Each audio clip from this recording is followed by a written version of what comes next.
Lods, mayroon lods. Yung may tulo lods. Dito natin ilagay yung ilaw lods. Para maliwanag naman dito sa area na to. Medyo madilim. Diyan tayo kukuha ng source. Punta dito. Tapos yun, takpan na lang natin yung ng blank cover.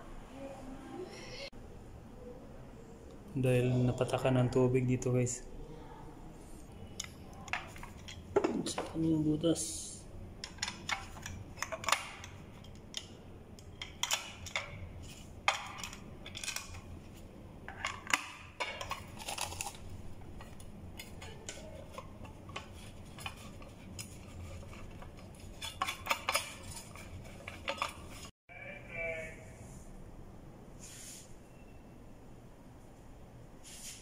Pinturahan na lang natin yan guys ng kulay puti yung wire.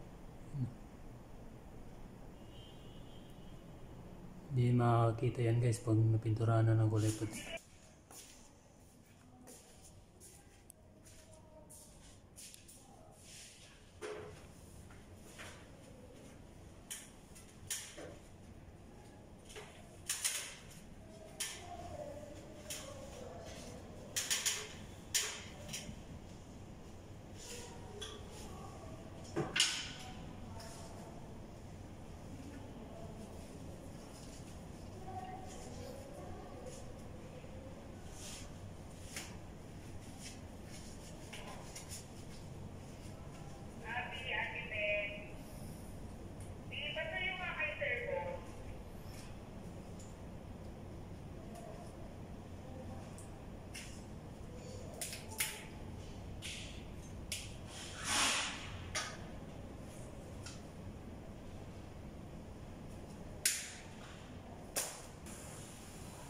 I-splice na natin mga loads. Tap na natin yung ating bagong wiring loads.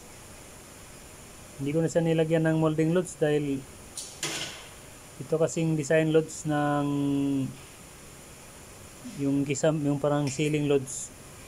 May ano to yung precast, may design kasi siya. Paglagyan mo ng molding, pangit tingnan loads eh. Kaya wire lang nilagay ko loads. Hindi siya gaano manalata pag mapinturahan natin.